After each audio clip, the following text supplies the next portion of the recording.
Buckle up your pant legs, zip up your hats.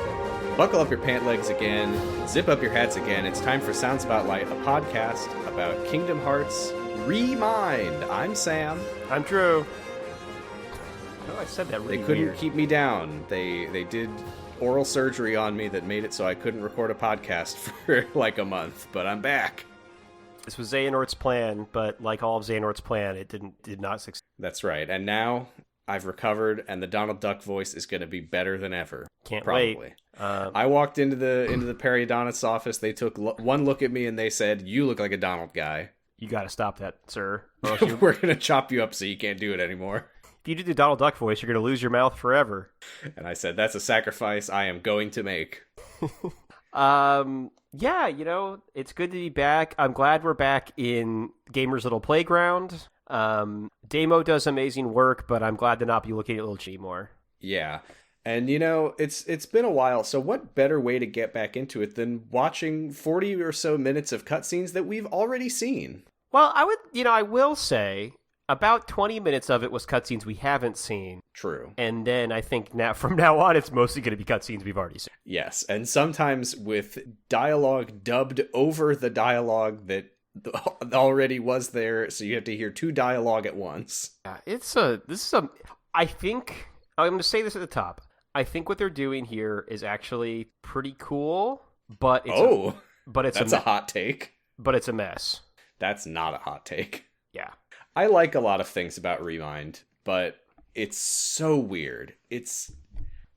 Almost respect that they did it because it's like on every level such an obviously bad idea. Yeah. Well, I don't know. I don't know if I agree with that, but I think it's done in a way that yeah. Well, we'll see how you feel about it next time. Fair enough. Yeah. That's where I've got us blocked out for like an hour and 20 minutes of cutscenes because most of it is just shit we've already seen. All right. We do begin. This is, for anyone who's not familiar, this is the DLC of Kingdom Hearts 3. It is a lot of new original content and new original cutscenes, but a lot of it is just showing cutscenes from Kingdom Hearts 3 again, sometimes with extra dialogue overlaid on top of the existing dialogue to create a quadrilogue, and also you have to fight a bunch of boss fights that you already fought, but that's next time. We start, hey, remember when Pete and Maleficent were in Olympus looking for the black box, and Xigbar said, "May your heart," and then it cut off there? Yeah. What if he got to finish his sentence? Well, that's a good old, actually, normally what we get is mouth moving, no dialogue. And then later you get to actually hear what they said. So it's just kind of a Kingdom Hearts tradition for getting the actual dialogue. It turns out that what he was about to say was, "Be your guiding key." What? No way. No way. And then Luke Sword shows up and starts being metaphorical, I guess. Picture this. A black goat hides a letter and sends a white goat to find it. And Zigbar's like, uh-huh. Black goat is Xehanort, right? Or is black goat Xigbar? I actually don't know who he means by these goats. I think what Luke Sword is getting at is that he doesn't know who hid he also says a letter. Right. Which is confusing because he's been told that he's looking for a black box. I don't know what he knows that we don't know. Yeah. I mean, I don't even know who he is, so. Well, I couldn't remember his name, so I wrote down Dumb Card Guy, and then... It's been a little bit. Yeah. Which isn't fair. I feel a lot of ways about Luke Sword, because on one hand, he is a dumb card guy, and all the stuff he does is wacky and doesn't make any sense, but that's also good sometimes. Yeah, my least favorite thing about him is that his name is officially pronounced Luke Sword, which I just can't get on board with that. I don't think so. No, me either. I love what he says here, where he's like, "Perhaps the black goat forgot where he hid the letter, or the letter went missing, or maybe it's just a prank." Maybe you're just fucking wasting my time, Xigbar. But it turns out... He's doing what I do. He's theory crafting, but I had never considered the possibility that the Master of Masters is just fucking with everybody. It's in character. Luxord's also apparently just wasting Xigbar's time, because he does all this, and he's basically like, "I think you're fucking around, I think you're lying, and I think you're trying to tell me that Zenma's told me to do this, but you're really telling me to do this. But, it doesn't matter, I'm going to do it anyway." Also, Zigbar is like, well, because what Luke Sword says is, I don't think that Xehanort would put you up to this, because all he cares about is the clash between light and darkness. So the order must have come from either Xemnas, the leader of the original organization, or you, as the person who delivered the order to me. And Zigbar's like, well, I don't know who it was, but it must have been Xemnas. And Luke Sword's like, no, it wasn't. I already asked him. What a dick. Yeah. That made me like... He also says, I need to shout out his gamer cred, because Zigbar is like, how about this? Don't ask questions and just follow your orders. And Luke Sword's like, well, I'm going to, but as a gamer, I think critically about all things. Right, yeah. As a gamer, yeah. My HUD says to go find the box, but I'm still going to Theorycraft. I guess I can really relate to him. Oh no, he is the player. Right, that's one of the big theories. Oh no, he's me. Yeah. He's all of us. He is all of us. Oh, that makes sense then. Yeah. Yeah, because we all go, this seems dumb and I shouldn't be doing it, but I will do it because I have to, because it's game objective. That's right. Zigbar says, I don't know what's in the box, but aren't you curious? I heard it contains information vital to all Keyblade wielders. Secrets. Okay. So if we take him at his word that he is Lushu, he is lying here. But it's also possible that... Because he peeked, right? He peeked in the box? We saw a cutscene where the Master of Masters told him what's in it. But it is also possible that the Master just said, like, it contains information vital to all Keyblade wielders' secrets. Right. Okay. I guess we'll find out in Kingdom Hearts 5.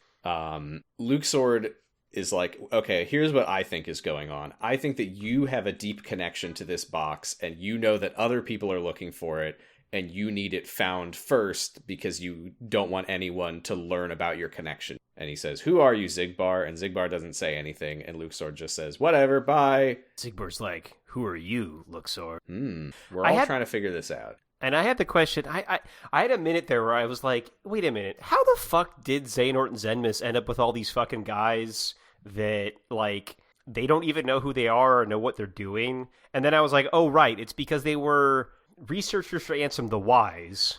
And so really the question is, how do they all get... it?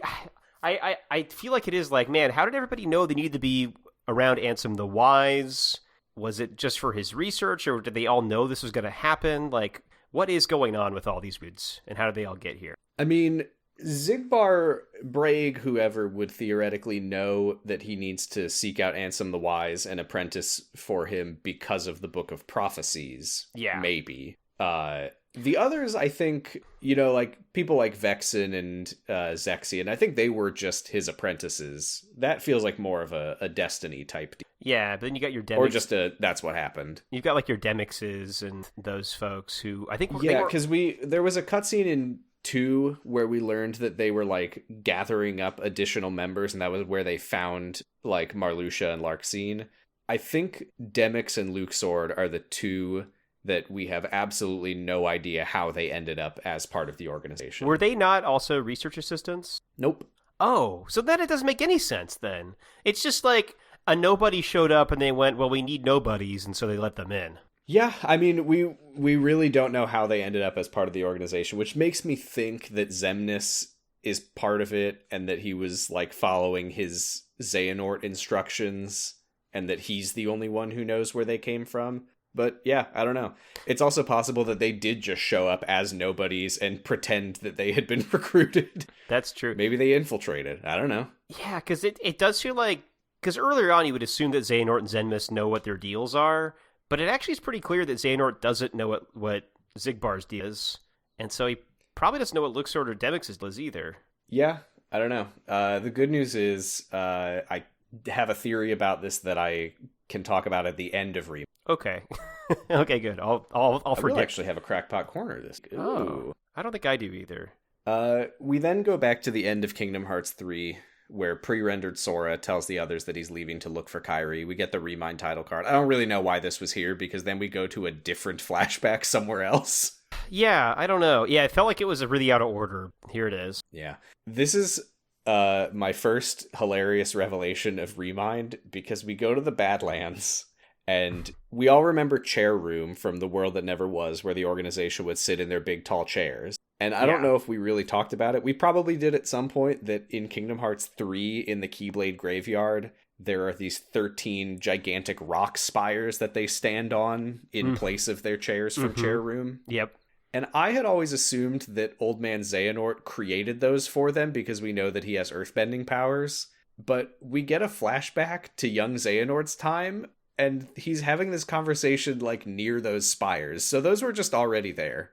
Yeah, maybe Master of Masters made them, or maybe it is just it's just natural and it's all part of destiny. There shall always be 13 tall things somewhere.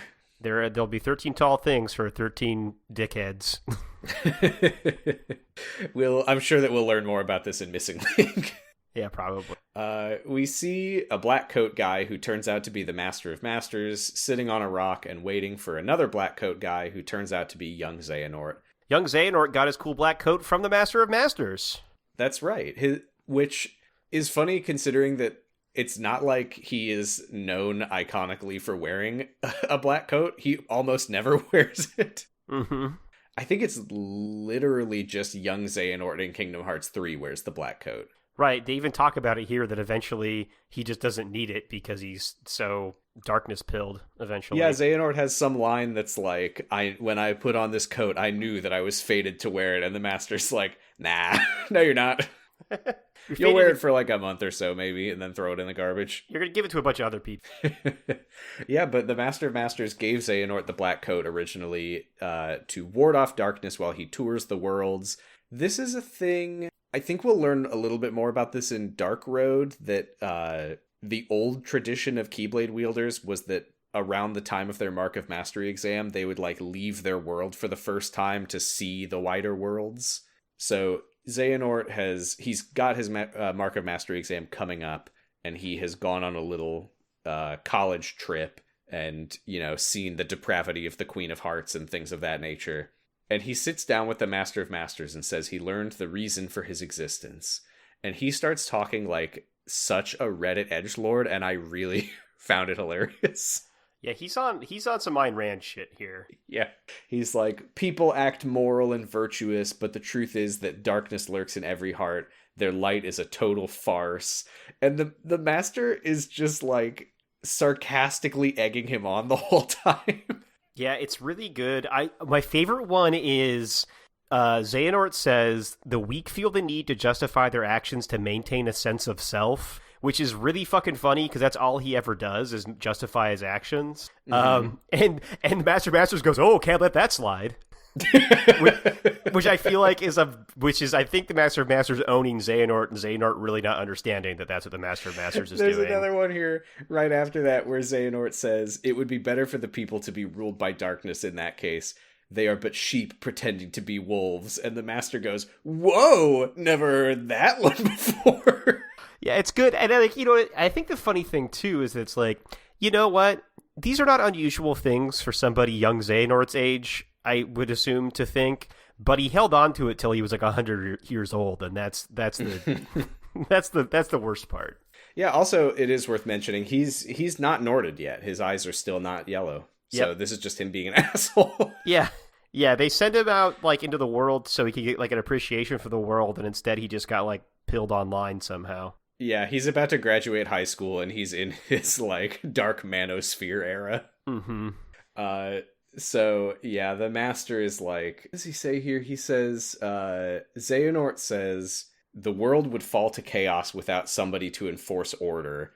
And he's not looking at the Master, and the Master just, like, silently shakes his head, which I found very funny. Mm-hmm. And he explains why he is superior. Because he is smart enough to know that it's impossible to truly understand the heart. And people often dismiss what they don't understand. But he won't. And Xehanort, I ask you, what the hell and fuck does that mean? I guess it means he's just going to keep researching. I guess so. Yeah. I love this vision of Xehanort as like this very arrogant teenager who thinks he's got it all figured out. And I think this is such an interesting thing to like take into account when we see old man Xehanort, who is like more mature in many ways, but also like never really got out of this idea of the world and of himself in the world. Well, we've seen it. When people, really powerful people, the world's brains never really move on. And so that's what happened. That's what happened to Xehanort. Yeah. I believe at this particular moment in time, Elon Musk has his display name set on Twitter as Harry Balls. I didn't know that because I'm not on Twitter, but thank you. Yeah, I saw a screenshot. That's a man in his mid-50s. Anyway, I think that's basically what we're talking about here. The master then says, and I love that he mumbles the last part of this. He's like, all right, the world needs you. I'll grant you that one. Yeah, and it is funny because Master's just like, no, I do need to destroy the world, so I guess I need you, but you're a fucking asshole. Yeah, and it's very funny also that he is not being subtle about the fact that he's both mocking and also manipulating Xehanort, but Xehanort is so self-absorbed that he doesn't notice it at all. Yep. And then, the next part, it's funny because he's like, he explains to Xehanort, no, you're not going to wear that coat forever because when you get really strong, you can just withstand the darkness. You don't need the coat. But the Master says, but I'm not going to take mine off because I'm too much of a scaredy cat to ever take off mine. Yeah. Xehanort also says, because the Master asks, what's your vision for the world? And Xehanort says, I don't know, but the Mark of Mastery exam is coming up soon. Maybe I'll gain some clarity then. And the Master is just like, oh, come on, you're going to let the exam decide?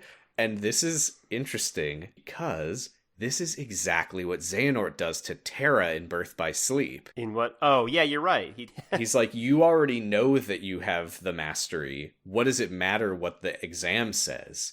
You already know what your destiny is. Get out there and do it. How much are you going to learn from hitting those balls? That's right. Yeah, I mentioned that there was an old tradition of going on a world tour before the Mark of Mastery exam. I have to believe that there was also an old tradition where the Mark of Mastery exam was not about hitting balls. It was some sort of actual test. Yeah, maybe. Xehanort also says that he doesn't know what his fate and his destiny are, but he can kind of sense what he's supposed to do. This is, of course, what we learned about the time travel stuff, is that he would come back, forget that any of it happened, but that it would be etched in his heart or whatever. So at this point, he has already traveled through time and seen stuff. He just doesn't remember it, basically. Yes, because we actually know when it was in Dream Drop Distance, we saw that Ansem Brownbag sent him into the future from the Destiny Islands. Yeah. So that was before he had gotten a Key. Now he's a Keyblade guy. Right. Xehanort asks the Master, who are you? Are you some kind of fortune teller? And the Master says, what does it matter how I answer this question? Because I could say, yeah, I'm a fortune teller when I'm actually a scholar. I could say I'm a peacekeeper when I'm actually trying to destroy the world. Why should I even answer the question? The truth is what you see with your eyes, not what you hear. And Xehanort says, okay, anyway, who are you? And the Master says, okay, fine. My name is classic Kingdom Hearts moment. But the world also, we get a weird filter this time, right? When he says it? When he says his name, we don't hear anything, and it kind of goes fuzzy, light, bloomy kind of effect. And then he says he's a lost master. And we do see Xehanort react to the name. He seems surprised. Yeah, that's interesting. Man, it better not be my name is Sora. If he did say Sora, what would that mean to Xehanort? Good point. Yeah. I mean, I don't know. Maybe part of his time travel heart etching is that he does recognize the name Sora. I don't want to dismiss it too hard out of hand just because I don't like it, but yeah, it is. I don't think that he said Sora. I guess the bigger question is what names would he react to? Xehanort. Yeah, I guess if you said Fuckface. Yeah. Fuckface. That's I was just asking a question. Come on. Ericus? I was gonna say Ericus. I was gonna say, to me it'd be one of the founding members of Scala at Kylum, was oh, my name's Ephemer, or my name's Brain. My name is Brain. And Xehanort's what the hell? That's a weird name. That's a weird name. That's stupid. I don't like that. Here's my crackpot corner. Okay. The Master of Masters is light. Oh, okay. The Keyblade War that Xehanort wants to fight is meant to emulate the original Keyblade War fought to produce the Keyblade by clashing 7 lights against 13 darknesses. We know that there are 13 original darknesses who fought a war against the light, so if that war is the original Keyblade War, wouldn't that suggest that they were fighting against beings of light and not just defenders of light? The Master once referred to one of the darknesses as an old friend and mentioned that he lost friends in the Keyblade War before Union Cross. So perhaps when the screen glows with that golden light, it's because he is actually telling Xehanort that his name is Light. That would actually make a lot of sense. Yeah, and it would explain maybe more why he doesn't take his coat off. And Xehanort goes, "From Death Note? Yagami? My favorite anime? I sympathize so much with Kira." Yeah, he is definitely... he is definitely somebody that does not get the point of Death Note. That's one of my 2 Master of Masters name crackpot corners, but I can't get into the other one just yet because it's way too stupid. Okay, that is weird though, because we think he has a darkness inside of him. If he's a being of light and has a darkness, I wonder how that works. Neutral. My name is Neutral. Unless he doesn't have one. I'm a neutral guy. Although he already said he has a darkness, right? I think he said he was going to trap a darkness inside himself. I don't think we ever confirmed that he did. Yeah. We never confirmed that any of the foretellers, for that matter. Yeah.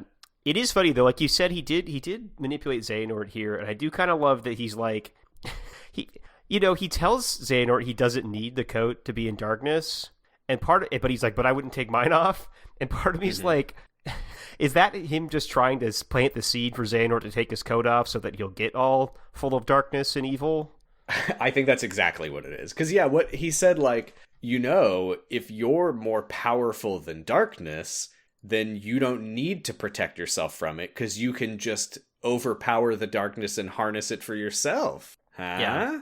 Although that is exactly what he told Luciu to do, and and has convinced a bunch of other people to do, and appears to be part of his plan. But I guess it might not be good for them. Yeah, the other thing to remember, though, is that in theory, he and the foretellers and Luciu are, like, extremely powerful Keyblade wielders, because he did say, like, we will trap the strongest darknesses, and the new Union leaders will trap the weaker darknesses.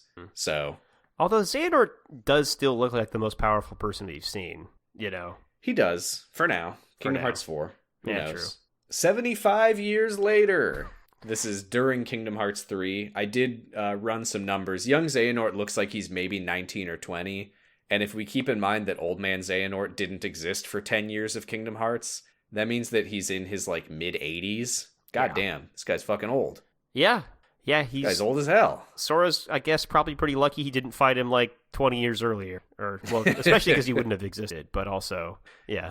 Do we think that Ericus is also supposed to be in his mid-80s in Birth by Sleep? Probably. Yeah, probably. Well, that's weird. Yeah, he doesn't look that old.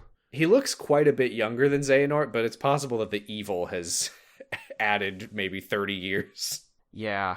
Yeah, or Xehanort was just way older than Ericus when he showed up, and it wasn't obvious. Or it's one of those things where they spent so much time in different worlds where time was moving differently that he aged way faster than his friend. That I would buy that, even though that is kind of a cop-out, but that could be it. That's some sci-fi time dilation shit. Yeah, Nomura hasn't played with that too much yet. I bet he would love to at some point. Xehanort went on his tour of the worlds and he came back 15 years older. Damn it, I went to Wonderland and 15 years passed while I was there. Well, I hate it when that happens. Anyway, he is standing in the same spot where he met the Master all those years ago. He's got Saïx and Xigbar with him. This is, I believe, like pre-Kingdom Hearts 3, actually. I think this is like between Dream Drop Distance and 3, because Dream Drop Distance, I think, ended with... Or maybe it was coded ended with, like, Xigbar and young Xehanort going to wake up Saïx or whatever. Something like that. The point is, this is before all the Kingdom Hearts 3 plot has happened. Xehanort is like, also he's Christopher Lloyd now. New voice. R.I.P. Rutger Hauer. Yeah, wow. Christopher Lloyd? He's still around. Good voice? He's good. Yeah, he's a good choice for this. So he says, like, I was lost in thought, remembering a fated encounter many years ago that led me here on this day. I never learned who that man was, but I now understand the truth he spoke of. And Xigbar's like, I don't care. I stand here today because of a fated encounter very many years ago when I was still a young lad. I never learned who he was, and perhaps I never will. But I see now the truth he spoke of. We don't have time for bedtime stories.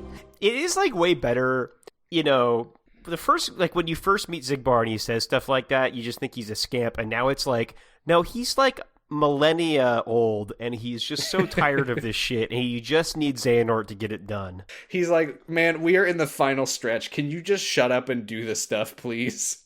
Xigbar's cracking a little bit because he's supposed to pretend to be stupid and not know what's going on when he's like the person that knows the most what's going on. Yeah.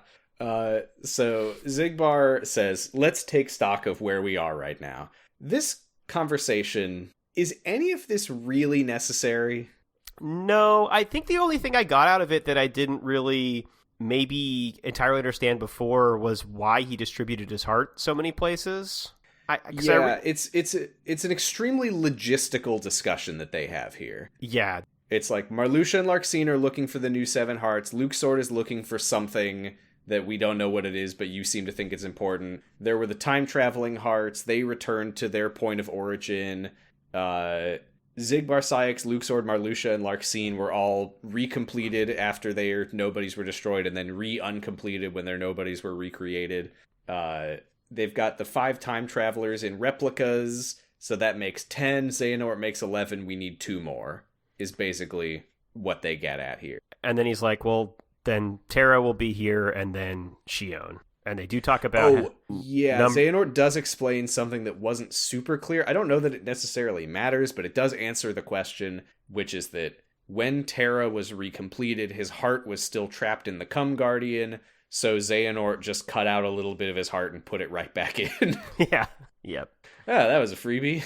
Yeah, we do get to see the number I stuff, and they talk about how Xion is, and like how they know about Xion. They mention that it's like, yeah, her memories were erased, or memories of her erased, but her notes were still there. So we read the notes and we learned about her again, basically. Yeah, he also, Syx goes through the details of the replica program, which is that Vexen created 12 like early prototypes that were basically just puppet robot things. I don't think it's explicitly spelled out here, but these are the creepy silent Xehanort replicas that Sora fights in Scala at Kylum. Oh, okay. Yeah, that makes sense. Vexen's first successful prototype was the Riku replica. Then he made a proper replica, which was number I, which we of course know as Xion, but they don't know who that is because they forgot. So Riku replica and Xion were destroyed. So they have 12 failed prototypes that we will see at the end of Kingdom Hearts 3, and then 6 proper replicas. 5 of them are going to go to Ansem, Xemnas, Vanitas, Riku replica, and young Xehanort's time-traveling hearts. Of course, obviously, they have 1 spare, and I do love every time that they just casually mention, like, we don't want it to come down to Vexen or Demix. I will say, this is the first time I thought about it. I was like, why does Xion count as a darkness? Xion doesn't really have a lot of darkness in their heart, because they don't really... it doesn't seem like Xion should count. Basically, what they explain here is that because the plan was to have Sora as the 13th, it feels like the best substitute for that would be someone, a heart connected to Sora. And when they were going through Vexen's data, they found the data for number I, and they found that its existence was defined by Sora's memories. So they say, okay, sounds good. It's basically an extra Sora. Let's go pop it into a replica. Syx literally is like, anyway, I'm going to go find Evan and turn him back into Vexen. But does that mean, though, that they pumped some darkness into Xion's heart, too, or something? Because, again, doesn't Xion metaphysically need to be a darkness? That's the thing I'm hung up on. So, if we think about what Xion was supposed to be in the beginning of Days, she was basically just, we've got a replica, we've put a heart into it, and it's just going to serve us and our goals. Right. So I think that what they didn't count on was that there would be this personality innate to Number I's heart that would make her turn on them so quickly. Yeah, but I guess it's just that it does work, though, because Shion being there is what still helps them make the Keyblade, right? The Key Yes, Blade. so maybe they did, like, corrupt her. I mean, I think that what we're supposed to think is that it's Shion's heart that they retrieved from the past and then put some Xehanort in it. I think they Norted Shion. Maybe. Okay. Who's to say? I can live with that.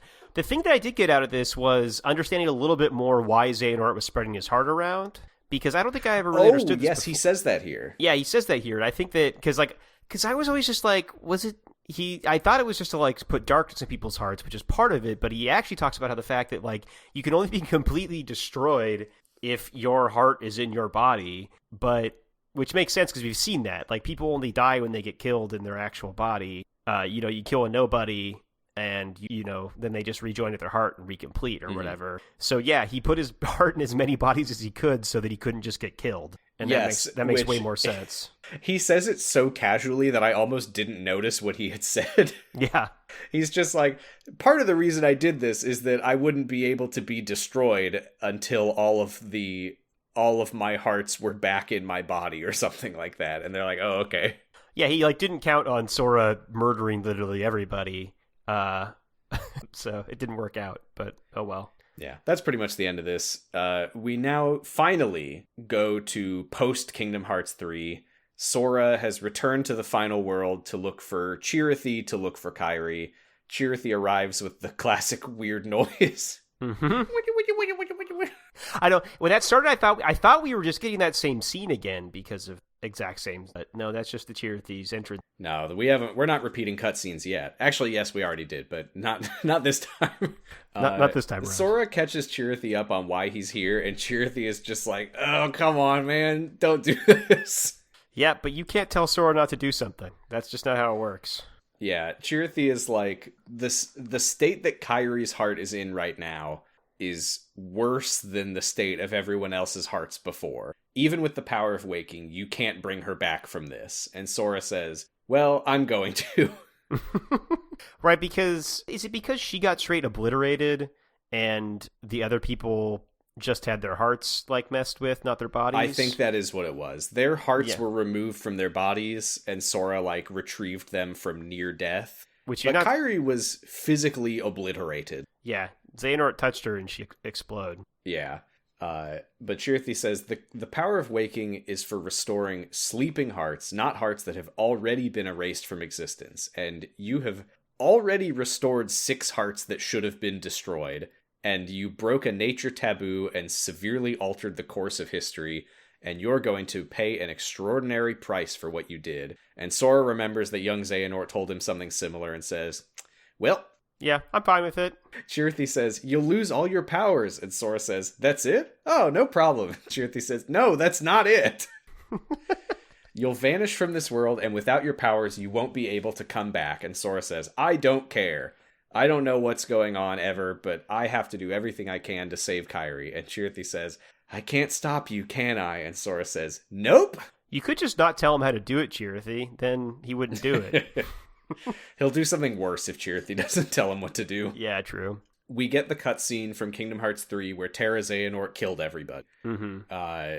All of the original dialogue is playing, but now Chirithy is talking over it, which is really unfortunate. And Chirithy says, here's what's going to happen. You are going to time travel back to your own past like you did before, but this time you can't change anything. And because, okay, this is something that I've really had to try to get my head around, but I think I understand it now. Because what Chirithy is saying here, I think, is we know that time travel in Kingdom Hearts is about sort of jumping back in your own timeline, yes? Yeah. And in the timeline of the world... that never happened. The end of the world and Terra Xehanort killing them all with a big tornado. That didn't happen. Mm-hmm. But Sora is traveling back in his own timeline, which includes an event that doesn't exist in this world's history. Right. Which means that he is going to go back in time to before I think this is the first we hear it referred to this, the tear in the fabric of time that Sora created. And Chirithy says that I think this is kind of related to what young Xehanort said before, that the power of waking is for, quote, traversing hearts to reach worlds, not traversing worlds to reach hearts. So Right. Chirithy says, in order to keep you closest to the true power of waking, which I assume means to stop you from fucking things up worse than you already have, you're just going to pass through everybody's hearts and try to get to Kyrie's like that. Yeah. I think that kind of makes sense. Kind of. I think so too. Yeah, and I think this is why I think this is neat, I guess, is that the thing that happens is he gets to kind of understand what everyone else was going through during all of this because he's traveling through their hearts, and I think that's like a neat thing to see and get to understand. And then, he's also doing therapy in the process. Right, yeah, he is doing Chirithy says you'll feel what they felt and clear a way through it to dive deeper. Yeah, and I think this stuff's kind of cool. I think that's like an interesting thing for Sora to get to do. I guess I don't know why it has to work this way, but it is interesting. I actually felt that it's more interesting to watch than it was to play, because when you're playing it, you really just feel how much it's a boss rush of bosses you've mostly already fought. Fair, yeah. But watching it, I did think it was actually more interesting than I had necessarily realized the first time. Okay. Chirithy just says, I don't know what you're going to find by doing this, but I'm pretty sure that it'll help you somehow. Yeah. So a question I had was Sora already going to lose his powers and vanish from the world, but this is just speeding up the process? Because he already broke the nature I tattoo. think that what Chirithy was saying is you already blew it. Mm-hmm. And if you do this, it's going to be worse. And Sora says, well, I think Sora literally said, like, what's one more? Yeah. Well, I kind of with him on that. It's like, well, if I'm already going to pay the price, I'll just might as well save my friend. You can only break the taboo so hard. Right. So, yeah, we see, as we've been talking about all of this, the cutscene has been playing out as it did in Kingdom Hearts 3. Terra Xehanort strikes Ventus, and at that moment, something new happens, which is that we see an invisible, that only we can see, Sora pop out of regular Sora.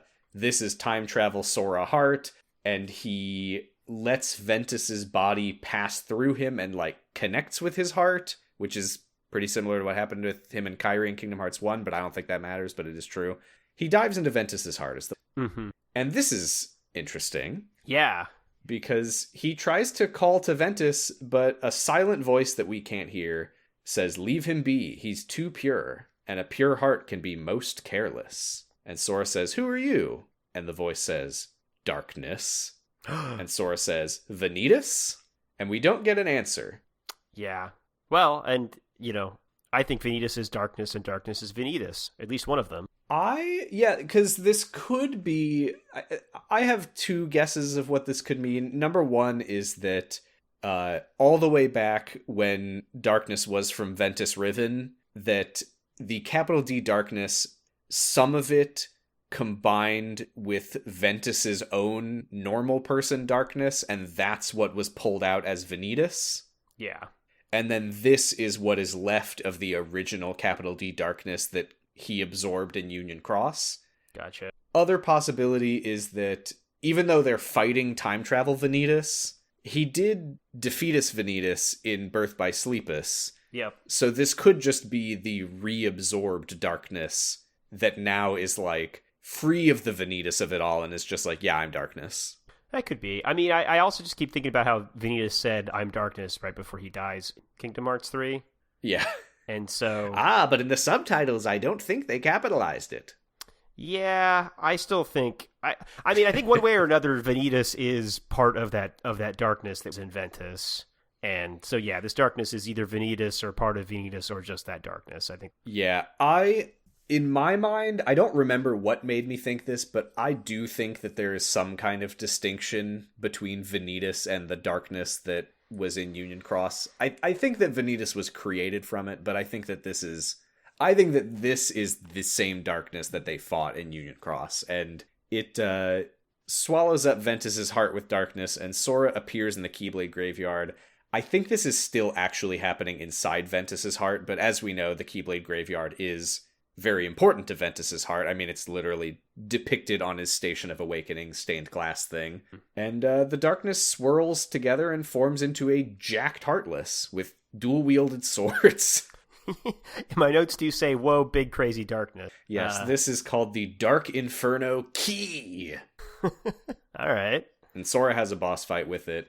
Not much to say about that. Meanwhile, things continue happening in Kingdom Hearts 3. Blah, blah, blah. Donald kills Xehanort with Zeta Flare. Still cool. And at that moment, Aqua kneels over Ventus, and Sora jumps from Ventus's heart into Aqua's. And then we get a pretty neat thing from Aqua's point of view. This is kind of wild, actually. Yeah, Sora, sees Aqua's Station of Awakening, and there's, a sort of simmering black cloud of fear running through it.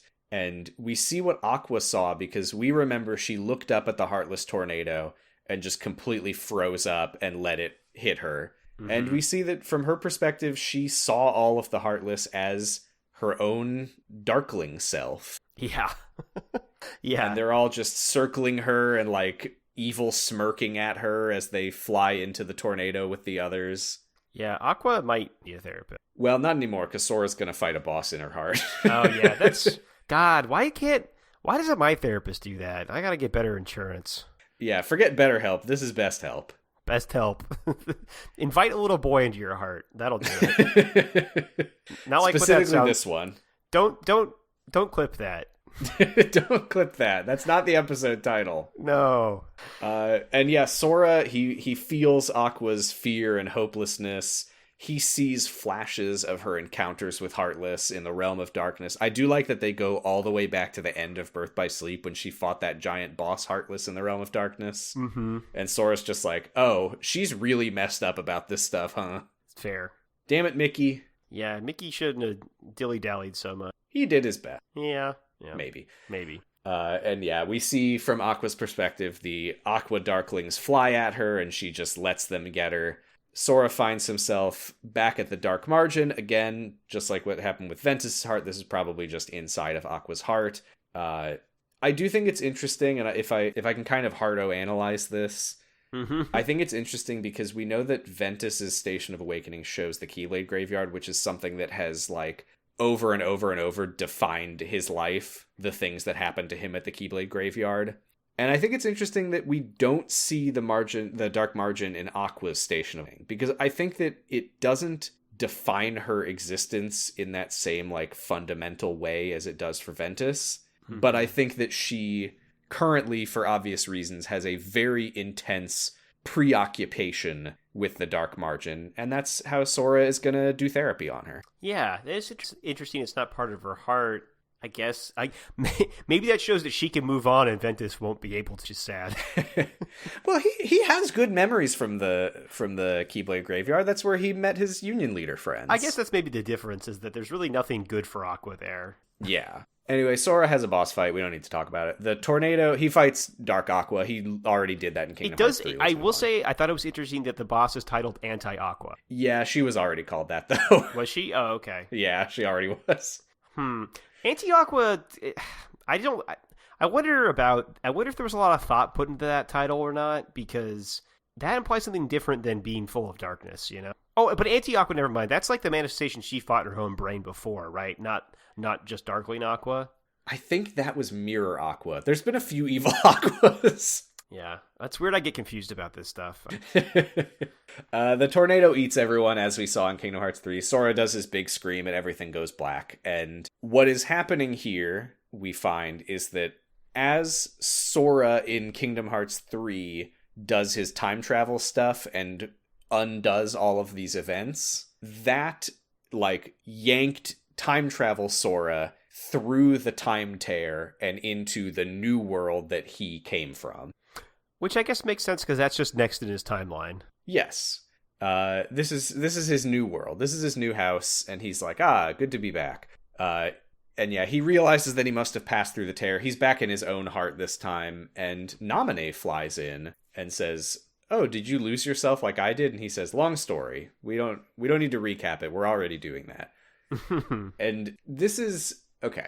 I think that this needs to be explained, like, what Naminé is actually doing here, because there's a lot of things that led to her being here in this moment. Yeah, I understand what she does here, but I guess, why she's... Because Sora asks, why haven't you returned to Kairi's heart yet? And here is what he means by that. At the end of Kingdom Hearts 2, Naminé was reabsorbed into Kairi's heart. Yes, of course, we know this. When the tornado got everybody, Kairi's heart was ripped out of her, which meant that Naminé was also ripped out of Kairi. That's why when Sora went to the final world, he encountered Naminé's heart there. Yeah.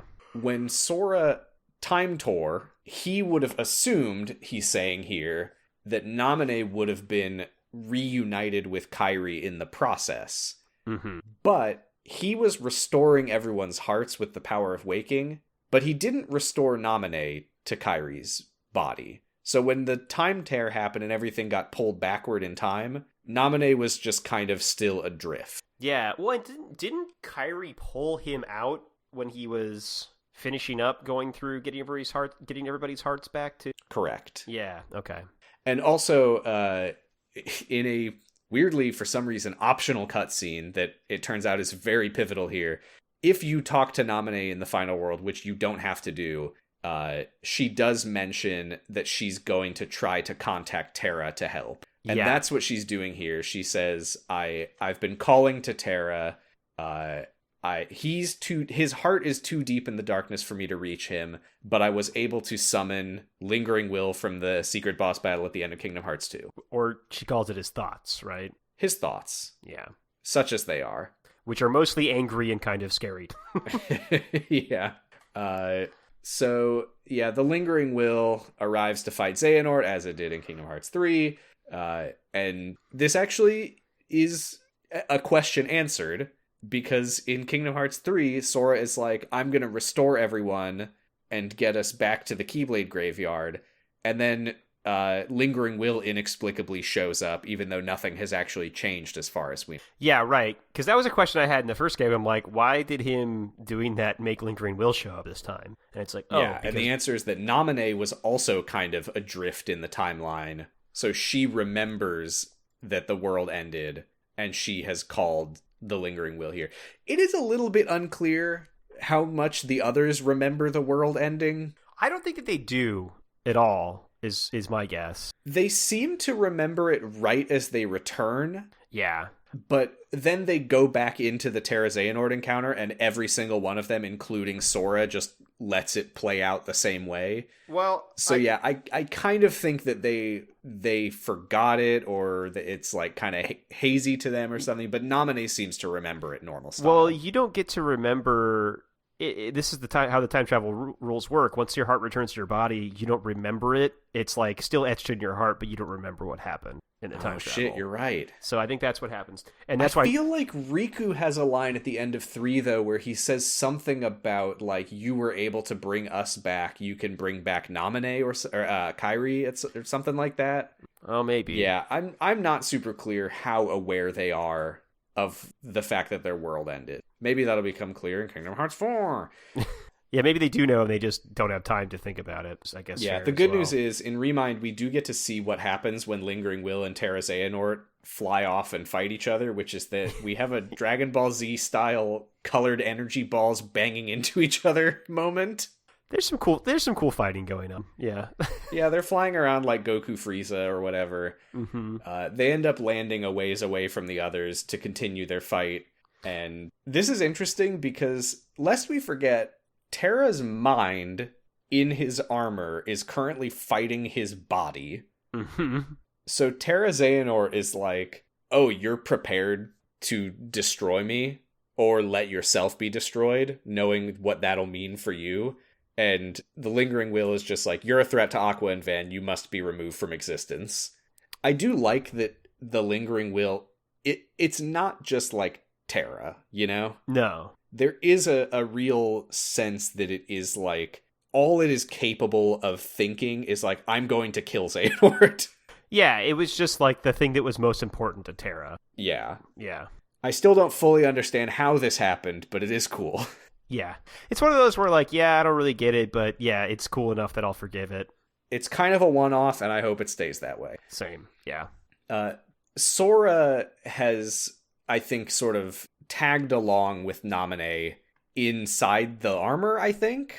I think so, yeah. And he's worried because he's like, whoever wins this fight between the two of them, it's bad for Terra. So you get to safety in the final world, and I'll fight Terra. I did think it was kind of funny that Sora doesn't know the name of the final world, so he calls it the world of ocean and sky. Fair enough, yeah. I don't think anybody told him that's what it's called. Yeah, I don't know. I don't know if Chirithy ever said final world. Oh, I think this is also where Naminé is like, I can't talk to him, he's too mad. Yeah. So the Cum Guardian pops out and starts crushing Terra's armor in its hands, and then Sora pops out in a flash of light and dispels the Cum Guardian. I think that this is kind of like the end of Dream Drop Distance, where the time-traveling Xehanorts were able to, like, briefly exist, but they were, like, not stable, you know?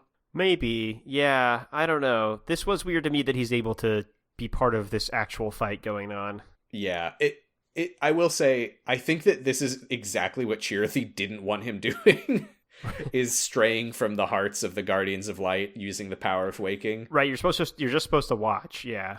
Sora then says, one of those lines that I really had to just take a step back and be like, yeah, this is what Kingdom Hearts is now, where Terra Xehanort says, how can you be here? And he goes, hey, I can travel to different times too, you know. Yeah. Yeah, I guess everyone can travel through time now. Oh, well. Mm-hmm. I never asked for this, but here we are. Yeah. They have a boss fight. Although Terra says a lot of shit about, like, that, I don't know, that implies that he knows what's going on with Sora, and it makes me think, like, did Xehanort do this at one point? Is that why he knows so much about taking the forbidden path and paying the ultimate sacrifice? If I remember correctly, there was a thing, what was it? There was something in the end of Kingdom Hearts 3 that suggested that they knew that they were going to force Sora to break time. So I think that this is him being like, if we're here right now, then you already did it. Yeah. I can't remember why we thought that, but I'm going to have to believe that we're right. Yeah, I mean, young Xehanort taunted him about it. Yes. Yeah, because they said, there was the thing that he says when he first shows up where he's like, before any of this goes any further, all of you will be torn heart from body. Yeah. So I think that from Terra Xehanort's perspective, he doesn't remember the time when they did the tornado and won, but he knows that if he's here right now, it means that this is the timeline after Sora did his dark deeds. Right. Well, and yeah, there does appear to maybe be some stuff going on with letting the prophecy be fulfilled and then also not be fulfilled at the same time. Yes, because the prophecy was darkness shall prevail and light expire, and Xehanort never wanted that. No. So I guess this was his plan. We probably knew that before, but it's been a while. Yeah, yep. Terra Xehanort, after boss fight, he summons the Cum Guardian behind Sora. It grabs Sora, but the armor jumps in to protect him. It is destroyed. It disintegrates into light. Turns out that Terra's mind, there wasn't that much of it. No. Goodbye. I guess I've been defeated. I thought I had more of a brain than this. I guess not. Oh well. Yeah, this is where Terra Xehanort is like, you took the forbidden path, so you must be prepared to make the ultimate sacrifice. Oh no, now they have the boss fight. Whatever. Doesn't matter. The Cum Guardian, after the boss fight, grabs Sora again and starts crushing him, but now there's nobody to save him, and he says, darkness awaits you, and he throws a darkness blast at Sora that envelops him in darkness, and that's where we're stopping for this week. I think Sora died this time. I think Sora's dead. He can't be Master of Masters now.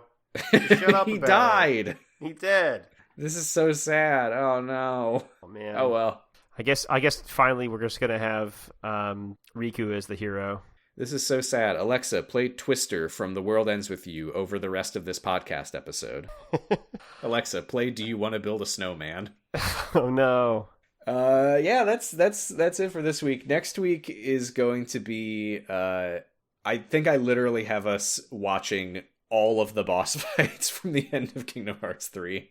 That makes sense. You've got to get through all the stuff that we've already seen before we can see new stuff. Yeah. So is like Sora gonna have like more? Is he gonna pop out and have more fights he shouldn't have, or is it literally just gonna be him watching himself kill everybody? Here's what I remember, because it's been a while since I played. I think that what happens in the next part is that you play as Kingdom Hearts 3 Sora. Mm-hmm. You go through all the fights again, but now the cutscenes are not like locked to his perspective. So you see stuff that happens before and after Sora is there. Oh, because he's going through the other Guardians' hearts. Sure. Okay. Or something. Yeah, the only thing that I really remember is that there's like more stuff with like Axel, Shion, and Roxas. It's like, Sora, you could have saved a lot of time if you just went straight into Kyrie's heart. Did you ever think about that? Chirithy said that that's not how it works. Oh. And I guess it's not, because Chirithy said so. Yeah. The good news is that part 3 of Remind, I'm pretty sure it's only going to take us 3 episodes. Okay. I really hope that I'm right, and next week is going to be like a pretty breezy recap where we won't have to talk about that much, because otherwise we might end up talking about like 2 hours of cutscenes for episode 2 of 2. But the good news is, once we get through all of these redos of the boss fights, then it actually is just all new stuff. Okay, cool. And I actually think that the like back third of Remind is some really, really, really powerful Kingdom Hearts. Nice. I could see that. I feel like that would make sense. Yeah, it's the one and only time that Mickey Mouse has ever made me cry. Oh, good job, Mickey. If you know, you know. It's when he dies.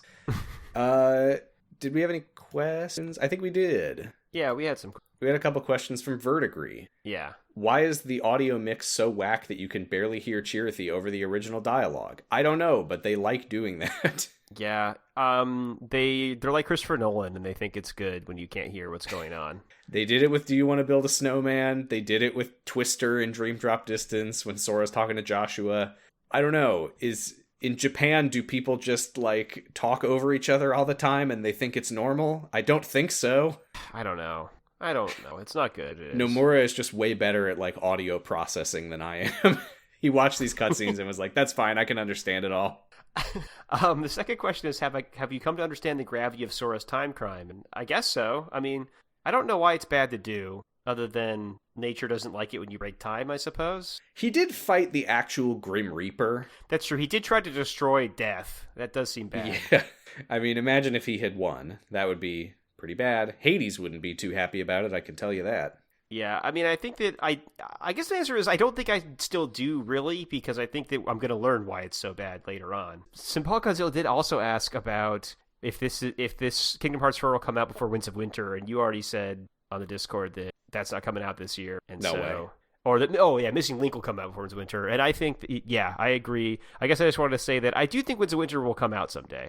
I know some people think it's not coming out. I do think it is coming. I believe in George R.R. Martin. I think he's going to finish the book. And I also think that A Dream of Spring, or whatever it's called, will also come out eventually. I think they might both come out like at the same time. I have so much faith in you, George. Yeah. Not for 2025, but 2027 is going to happen. Yeah. If he doesn't... The story's done. He's written. The ending is written. He just has to write the words. So someone will do it if it isn't him. And I know Take your time. I still haven't finished A Dance with Dragons. I did. There was cool stuff. Can we please dive to the wiki? Yeah. All right. I've been dying to learn about Kingdom Eds. Okay, let's learn about it. I think I bookmarked this like 3 or 4 episodes ago, which means that it was in like December. Mm-hmm. And it's just been in my notes all this time, staring at me. Kingdom Eds is a game made by Cartoon Network Interactive and Square Enix. Wow. The game stars Ed, Edd, and Eddy and is set in the Cartoon Network universe, available for PlayStation 2 and PlayStation Portable. Good God, when was this written? Eddie takes the Keyblade and travels from... Oh, no, hold on. Eddie has the Keyblade. There is no way Eddie has a strong enough heart to wield a Keyblade. How dare you? Yeah... Eddie takes the Keyblade and travels world to world with Double D and Ed, battling the Heartless, sealing the keyholes, all while trying to find their friends Kevin and Naz. Those aren't Ed and Eddie characters, are they? Yeah, they are. Kevin is the one who calls them dorks. Naz is the cool babysitter girl. Oh, that's right. Okay. I don't get why they would save Kevin. They would save I guess Naz. he's evil like Riku. Yeah. You're right, and though. Eddie and They all have a crush on Naz, like Kyrie. Eddie isn't the one that should have the Keyblade. I agree with that. I feel like, well, I mean, like, honestly, Ed should probably have. Yeah, because he's an idiot like Sora. Yeah, he's the idiot. I think that Eddie's the Riku and Double D is Kyrie, I guess. yeah, it should be. Yeah, Ed should have the Keyblade, and he should be going to find his friends Eddie and Double D. Kevin and Naz, they can be on the island. They're dead. We'll never see them again. Or they could be like Leon and it could be Leon and like Yuffie or something. The story's not too long, so I think we can read the whole story. I agree. I see one really nice part. One of my favorite misspellings in this story, so I'm happy about that. All right. Would you like to read it? Sure. Another day in Peach Creek. Eddie and Ed begin to look around Double D's garage when they find 3 gummy ships. Wow. Oh, okay. Double D tells him not to touch it, for he has been working on them for months. All of a sudden, black creatures began to attack the kids of the cul-de-sac. When all hope seemed lost for the greedy hero, the Keyblade appears out of nowhere in Eddie's right hand, and he sees he has a new outfit. Sick! Oh, cool. Eddie battles of the black creatures. When Ed and Double D appear in the gummy ship, then a lightning bolt appears, and Ed and Double D fly away from it, and another hits the ship, causing it to crash. No! Oh no, it's like when Chewbacca died, but it didn't in the last Star Wars movie. Double D and Ed come out of the wreckage with new clothes and weapons. Hell yeah. And then here it is. Here's my favorite misspelling. Eddie gets mad and a gaint black creature appears. And all 3 Eds battle the giant creature together. I thought it was a gaint creature. What the heck? It does link to Darkseid. It does. I don't know why they're being so coy about this. I don't know either. Meanwhile, Kevin and Naz escape in Double D's second gummy ship. As the giant creature falls, the Eds escape in the third gummy ship and get taken right out of the fading Peach Creek. Why are there so many gummy ships? Yeah, I also think it's fun they escaped Peach Creek in a gummy ship instead of like how Sora did it. Yeah. All right. Do you want to tag in for this next part? The Eds then wake up in a giant town on a shaft of rock. What does that mean? It links to Traverse Town, so I guess they just mean Traverse Town. Then the Eds find 2 legs. What? Mm-hmm. Oh, I think it's guard armor. Oh, could be. I was like, what is it, like the dad from Cow and Chicken? Yeah, I was like, did Eddie have a thing where you only ever see like the bottom half of adults? I was like, I don't think that's Ed Nettie thing. I don't think there's any adults in it. Yeah, I don't think so. I think that's like the whole point. Yeah. They find 2 legs and follow them toward the center of town. Then a black, white, and silver lion appears. What? While the Eds are following the legs and starts attacking, and then Eddie defends himself with his Keyblade, and the Eds demand to know the man's name and why he's attacking them. He tells them his name is Leon, and then he and the Eds battle.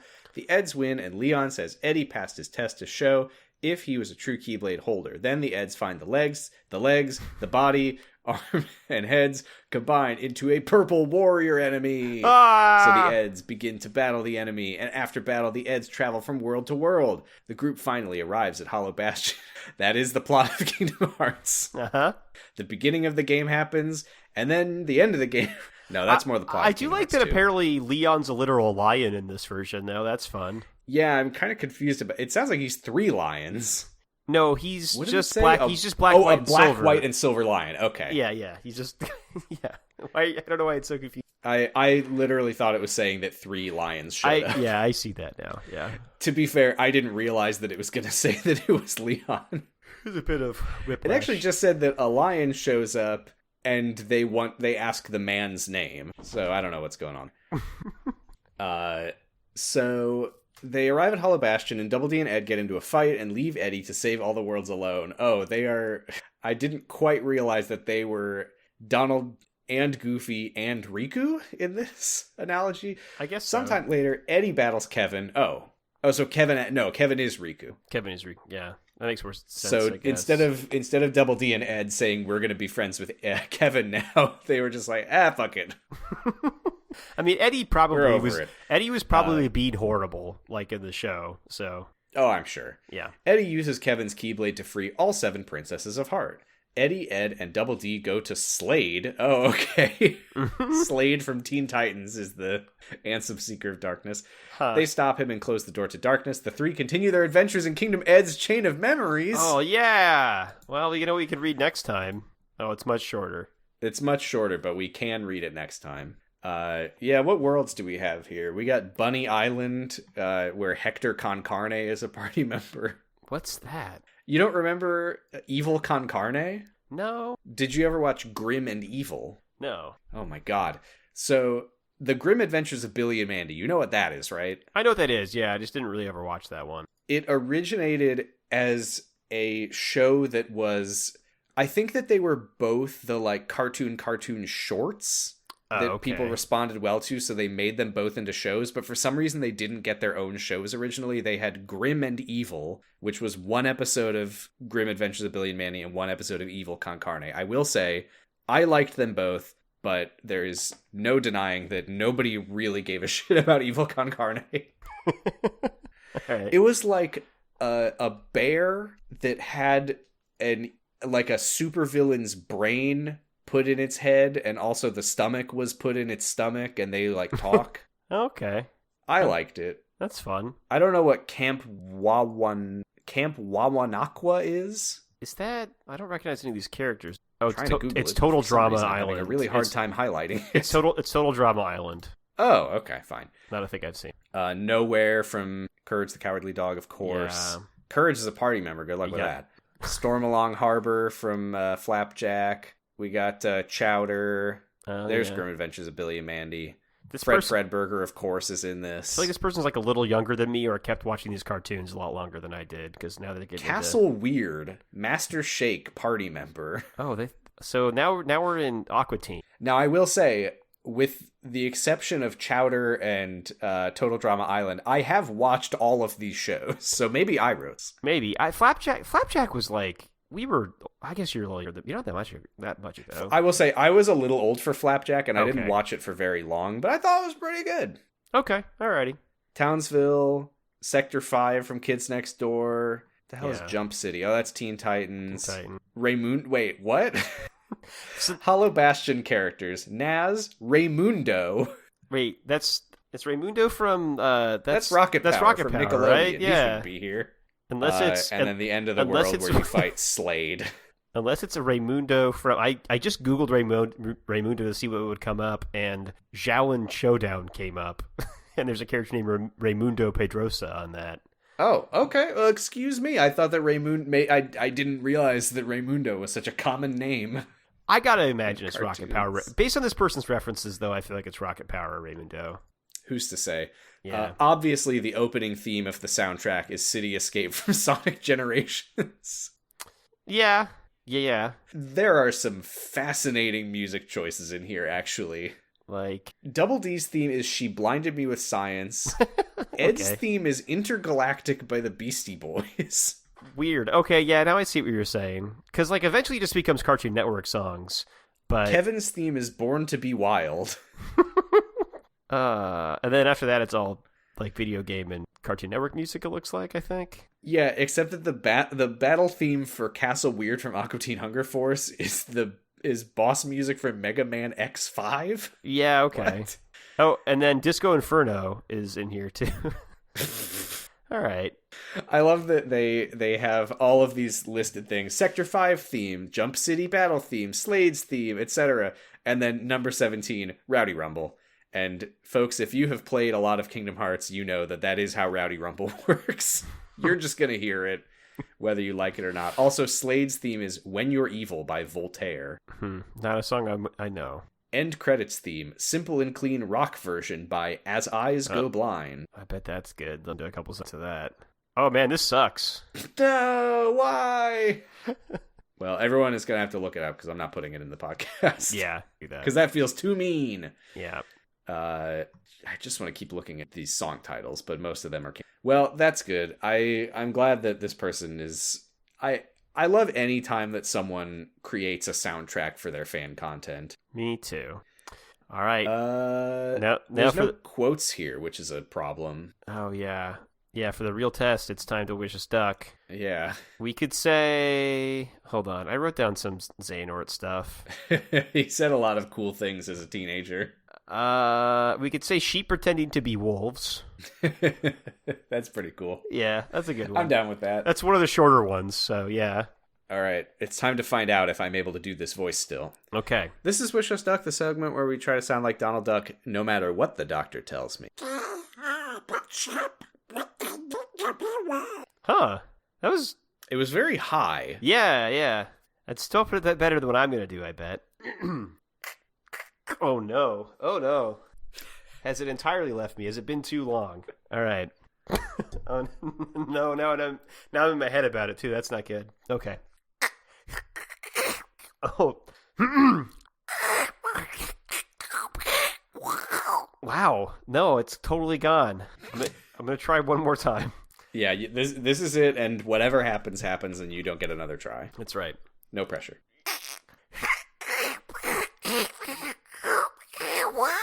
Wow. Okay.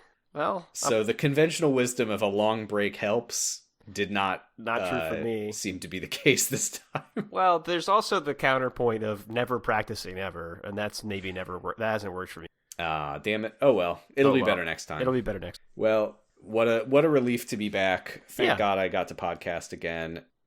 We are still on Blue Sky at Sounds About Light. I'm on Blue Sky at Positive Stress. Is that right? Probably. No, I'm Posi Stress on Blue Sky. Oh.